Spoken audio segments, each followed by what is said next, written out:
Ministère Bethesda. Ministère Bethesda. Ministère Bethesda.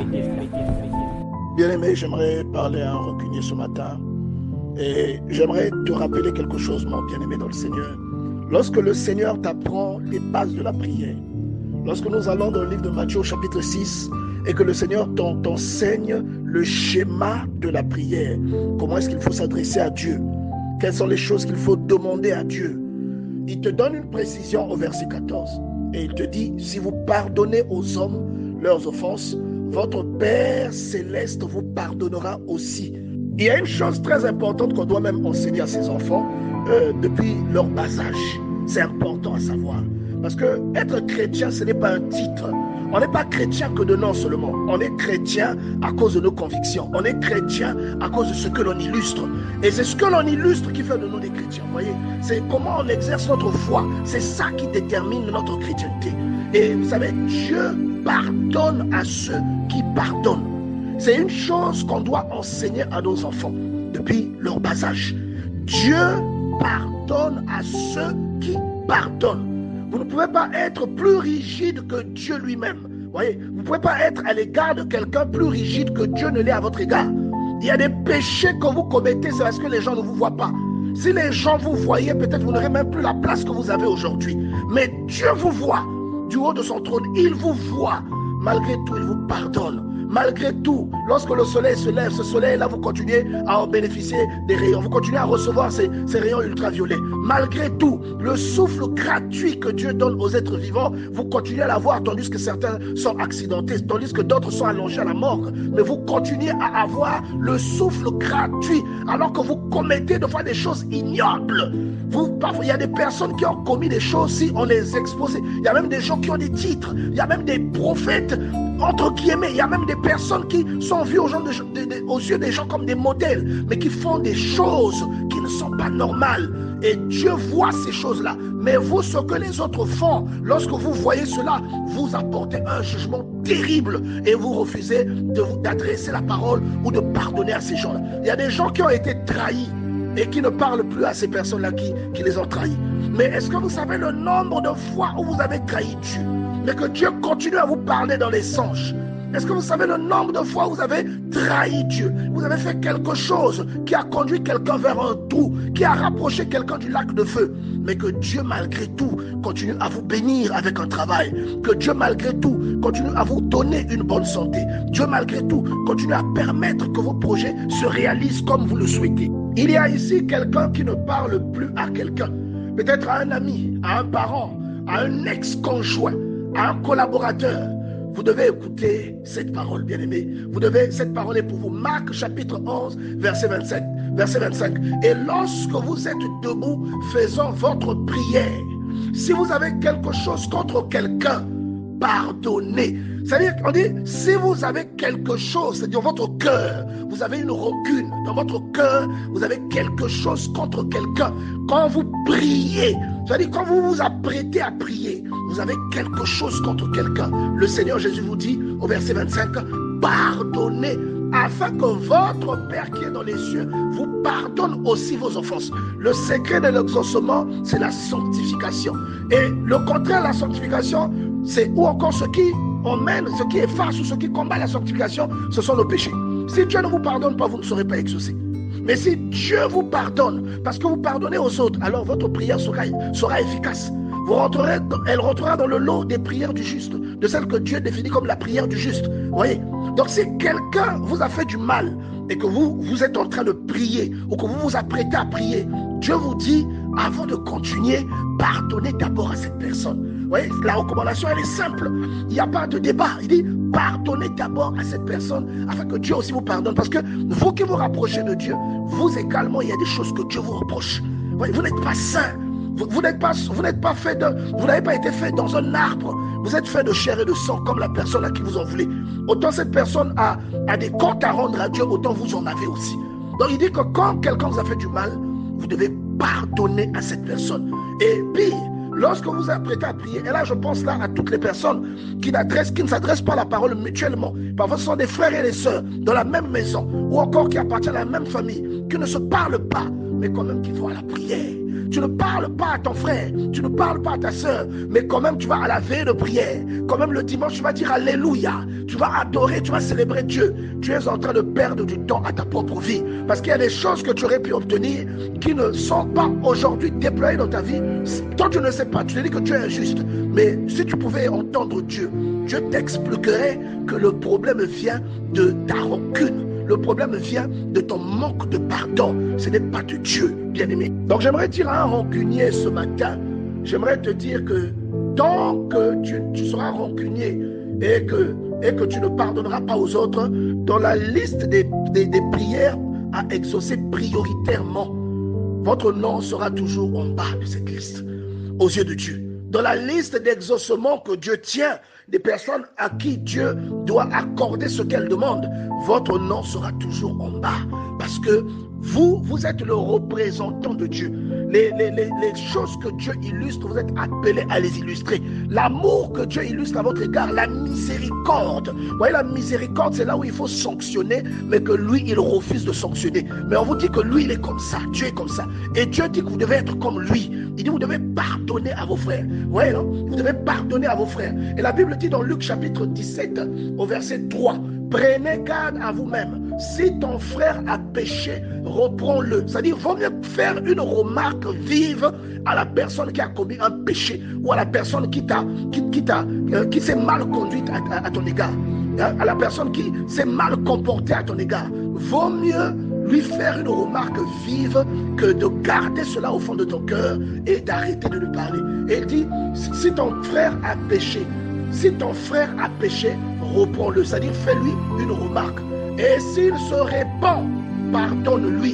Vous voyez, non? Vous voyez le temps que Dieu, l'énergie que Dieu déploie à nous enseigner ces choses. Vous voyez, ça veut dire que c'est une chose importante. C'est l'une des clés de l'exaucement et du bien-être dans la vie d'une personne qui prie. Il dit dans Luc chapitre 17, verset 3, et s'il a péché contre toi 7 fois dans un jour, et que cette fois il revienne à toi disant je me répands, il dit tu lui pardonneras. À l'impératif, tu lui pardonneras. Autant de fois qu'il viendra te demander pardon, tu lui pardonneras. Tu es libre de prendre des mesures, peut-être qui vont faire qu'il ne refasse plus ces erreurs-là. Tu es libre de mettre une distance entre vous. Mais ce que Dieu t'interdit, c'est de lui garder rancune. Que cette colère-là demeure dans ton cœur. Pourquoi? Parce que cette colère-là va combattre ta sainteté. Cette colère-là va combattre ton exaucement. Cette colère-là va combattre tous les plans que Dieu a préparés pour toi. Parce que Dieu n'est pas avec les rancuniers. Dieu est avec ceux qui sont miséricordieux. Dieu est avec ceux qui aiment leur prochain. Il y a quelqu'un qui ne sait pas encore que la raison pour laquelle sa situation ne change pas. Il faut peut-être dire ça à quelqu'un autour de vous. Et peut-être à un frère, peut-être à un bien-aimé ou à vous-même qui priez pour des choses mais qui ne les obtenez pas. La Bible dit que ce sont nos péchés qui nous voilent sa face et nos iniquités qui empêchent l'exaucement de nos prières. Mais vous voyez que parce que cette iniquité continue d'être comptée dans votre vie, Dieu ne vous exaucera pas. Et cela, l'effet en question est similaire à l'effet que produit la rancune dans la vie d'un prieur.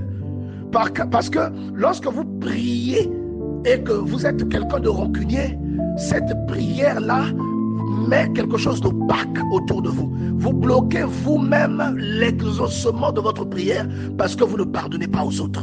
Vous bloquez vous-même le pardon qui est censé emmener la clarté, qui est censé emmener la pureté dans votre vie. Vous voyez, dans votre relation avec Dieu, vous êtes censé être pieux et pur pour obtenir l'exaucement. Mais vous, en gardant rancune, vous bloquez cette pureté-là qui doit venir. Parce que la pureté vient avec le pardon. Dieu vous regarde comme pur lorsque le pardon entre dans votre vie. Mais si vous ne pardonnez pas aux autres, vous ne serez pas pardonné par conséquent. Et en fonction de cela, vous ne serez pas exaucé également. Parce que il n'y a pas, parce que votre péché est toujours là. Oui, devant Dieu, votre péché est toujours, quand il vous regarde, il voit toujours le péché.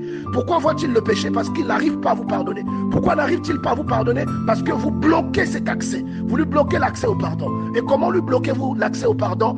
En ne pardonnant pas ceux à qui vous en voulez. Vous voyez? Donc, la rancune, la première conséquence, ou encore la première victime de la rancune, c'est l'auteur de cette rancune. Le premier dégât que la rancune cause, Il ne le cause pas auprès de la personne à qui vous ne parlez pas. Il le cause à votre propre vie. Donc la rancune, lorsque vous êtes rancunier, que vous avez le manque de pardon, la première victime, c'est vous. La première chose qu'elle vous fait, c'est de vous déconnecter de Dieu. Le manque de pardon vous déconnecte de Dieu. Vous ne pouvez pas être à côté de Dieu parce que lorsqu'il vous regarde, il voit toujours votre péché. Voyez? Et il voit votre péché pour la simple et bonne raison que vous ne lui donnez pas accès à ce péché pour l'effacer. Vous avez bloqué la porte. Et comment bloquez-vous la porte? Faites la prière, votre prière préférée, le Notre Père. Vous verrez qu'on dit, pardonne-nous nos offenses, comme nous pardonnons. Donc Dieu, tu dois me pardonner comme moi je pardonne. Pardonne-nous comme nous pardonnons à ceux qui nous ont offensés. Il dit, de la même manière que nous leur pardonnons, toi aussi pardonne-nous. De la même manière que je pardonne, toi aussi pardonne-moi. Ne me pardonne pas plus que je ne pardonne aux autres. Ne me pardonne pas moins que je ne pardonne aux autres. Pardonne-moi autant que je leur pardonne. Est-ce qu'on comprend le sens de cette prière? Pardonne-moi autant que je pardonne aux autres. Pardonne-nous nos offenses comme nous pardonnons. Pardonne-moi autant que je pardonne aux autres. Et si vous ne pardonnez pas, je ne vous pardonnerai pas. Et c'est pourquoi le Seigneur insiste sur la notion du pardon. C'est pourquoi le Seigneur insiste en disant, en répondant à Pierre, que Pierre qui lui dit, combien de fois devrais-je pardonner à mon frère? Le Seigneur lui dit dans Matthieu chapitre 18, verset 22, je ne te dis pas jusqu'à 7 fois, mais jusqu'à 77 fois 7. Quand il te dit 77 fois 7, ça ne signifie pas que toi tu dois être en train de compter. Donc tu dois noter dans un carnet. Ah, je lui ai pardonné une fois. Bon voilà, je lui ai pardonné une deuxième fois. Quand il dit 77 fois 7, c'est parce que tu ne peux pas compter ça. Oui. Si tu te mets à compter un moment, tu te diras, mais qu'est-ce que je fais? Tu arriveras à un certain niveau, tu diras, mais pourquoi je compte? C'est une façon détournée de te dire, tu dois pardonner à ton frère, à ta soeur, à ta femme, à ton collègue, à ton ex-conjoint, à une relation. Tu dois lui pardonner autant de fois que possible. Autant de fois que l'occasion te sera donnée. Tu vois, non? Tu dois lui pardonner parce que si tu comptes le nombre de péchés que tu as fait depuis que tu es tout petit jusqu'à aujourd'hui, je te garantis, mon bien-aimé, que ces péchés-là, Dieu pourra remplir même des planètes, il pourra remplir même l'univers avec les péchés que tu as fait. La Bible dit, mais le nombre de mes péchés sont sinon plus que les grains de sable au bord de la mer. Mes péchés sont aussi nombreux que les cheveux de ma tête. Est-ce que vous voyez? Donc nous devons faire attention à ces choses-là. Nous devons faire attention à ces petits principes au travers desquels parfois le diable arrive à bloquer notre grâce, au travers desquels le diable arrive à retenir notre exaucement. Nous devons faire attention à ces choses. Ce sont des choses insignifiantes. Il y a des gens qui jeûnent et qui prient beaucoup. Ils vont affronter des grands problèmes, des grands défis dans la prière. Mais il y a des petits défis qu'ils négligent. Vous allez faire des jeûnes de 21 jours, mais vous négligez un petit défi qui consiste à pardonner à quelqu'un qui vous a offensé. Vous voyez que c'est une tragédie. Vous voyez, vous allez faire un grand programme où vous ne mangez pas, où vous vous abstenez de manger parfois ou de boire du vin. Vous vous abstenez de ce que vous aimez. Mais la chose la plus importante, une petite clé importante qui permet que vos prières soient exaucées, le Seigneur est en train de vous enseigner aujourd'hui que vous négligez cette chose. Et regardez un exemple terrible, parce que beaucoup se disent que c'est peut-être à partir de Jésus que c'est arrivé. Regardez le rapport entre David et le roi Saül. Regardez leur rapport. Oui, David, malgré tout ce que Saül faisait, David était constamment dans une attitude de pardon à son égard. David pardonnait régulièrement Saül. Vous voyez, malgré que Saül a tenté à sa vie, malgré que Saül a essayé de le tuer avec une lance, malgré qu'il a déployé l'armée d'Israël pour le poursuivre partout, et que David a eu en retour l'occasion de le faire mourir, il ne l'a pas fait. Il a respecté son titre. Vous voyez, il a laissé à Dieu le soin de juger. Donc vous devez pardonner à ceux qui vous ont offensé. Vous devez pardonner à vos ennemis, aux personnes qui vous ont fait du mal, qui vous ont fait du tort, aux personnes qui vous ont empêché d'avancer, aux personnes qui vous ont maltraité dans votre enfance, aux personnes qui ont fait que vous ayez parfois un défaut corporel, aux personnes qui vous ont dégradé, aux gens qui ont abusé de vous, à quelqu'un qui vous a violé. Vous devez pardonner afin que Dieu vous pardonne au-delà de votre espérance. Ne soyez pas avec les autres, avec les gens qui vous entourent, avec les gens que vous rencontrez, plus intransigeant que Dieu ne l'est avec vous. Et ça, c'est une erreur que l'on retrouve souvent dans l'Église, souvent auprès des hommes de Dieu, auprès des personnes qui servent Dieu, auprès des leaders. Les gens sont souvent les gens qui ont un titre, qui ont une responsabilité, sont souvent plus intransigeants avec les followers, c'est-à-dire avec les personnes qu'ils ont à charge, avec les personnes qu'ils conduisent. Ils sont très intransigeants, très durs avec ces gens-là. Et parfois, en réfléchissant, vous vous rendrez compte que même Dieu n'est pas dur à ce point avec vous. C'est une chose à laquelle il faut faire très attention. Parce qu'on dit qu'on nous jugera du jugement qu'on aura porté aux autres, ou nous serons mesurés de la mesure que nous avons usée pour mesurer les autres, bien-aimés. Ne soyez pas plus dur, ne soyez pas dur avec les autres à un niveau auquel Dieu lui-même n'est pas dur avec vous et non plus avec eux. Ne soyez pas celui qui ne pardonne pas ce que Dieu pardonne. Voyez? Ne soyez pas celui qui, même parfois votre mari, Dieu lui a pardonné son infidélité, mais vous continuez de garder cette rancune. Ne soyez pas celui qui tout le temps, vous êtes en train de faire votre serment, vous êtes en train de prêcher, vous citez le péché que votre femme a fait. Vous le citez en cachette, vous le citez sans dire son nom, mais vous le citez constamment. Vous citez ce qu'un frère vous a confié, vous citez ce qu'un frère qui prie avec vous a fait et qui est connu de tous. Vous prenez ce péché, vous le citez chaque fois que vous prêchez, alors que Dieu a passé l'éponge dessus. Ne soyez pas ce genre de conducteur, ne soyez pas ce genre de frère. Ne soyez pas celui qui critique toujours les défauts des autres, parce que tous nous sommes pécheurs. Nul n'est parfait. Vous voyez? Tous nous avons des défauts. Le problème, c'est que nous n'avons pas les mêmes défauts. Mais tous nous avons des défauts. Si vous êtes fort en sanctification et que l'autre tombe dans certains péchés, n'en faites pas un problème d'état. Parce que s'il tombe dans certains péchés, mais lui, quand Dieu entre dans sa vie, il est fort pour aimer les autres et vous, vous êtes orgueilleux.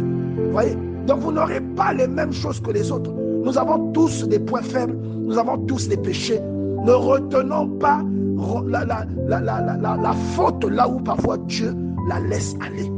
Que Dieu nous enseigne ces choses, bien-aimés. Et c'est pour ça que le Seigneur dit à Pierre dans Matthieu, chapitre 18, verset 22, tu dois pardonner jusqu'à 77 fois, 7 fois. Le Seigneur ne veut pas que t'enseigner comment est-ce qu'il faut s'adresser à Dieu, mais il t'enseigne aussi comment attirer l'exaucement de la part de Dieu.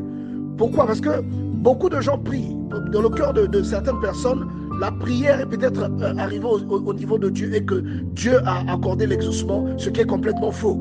Et pour éviter que nous tombions dans ce piège, le Seigneur Jésus prend un garde-fou, il le place devant nous. Il dit, si vous pardonnez aux hommes, donc il cite, pardonne-nous nos offenses. Beaucoup de gens font le Notre Père sans faire attention à ce détail où ils disent à Dieu, pardonne-nous nos offenses, comme nous pardonnons aussi à ceux qui nous ont offensés. Vous dites cette prière tous les jours, mais tous ces jours durant, il y a des personnes à qui vous ne pardonnez pas. Vous dites cette prière tous les jours, mais tous ces jours durant, vous avez des ennemis. Il y a des personnes à qui vous n'adressez pas la parole. Vous voyez, mais quand même, vous avez fini de vous disputer avec quelqu'un, vous lui avez gardé rancune, vous ne lui parlez pas. Mais le soir, vous vous agenouillez et vous faites cette prière à Dieu. Est-ce que quelqu'un peut prendre le temps d'analyser ce que ce scénario, ou à quoi ce scénario ressemble? Un scénario hypocrite où vous dites à Dieu de vous pardonner. Vous dites à Dieu qui voit même les fautes que les gens autour de vous ne voient pas. Vous dites à Dieu d'oublier ces fautes-là, mais vous êtes incapable de pardonner une personne qui vous a fait du tort. Vous êtes incapable de pardonner quelqu'un à qui vous en voulez et vous attendez quand même de la part de Dieu qu'il vous pardonne. Ministère Bethesda. Ministère Bethesda. Ministère Bethesda.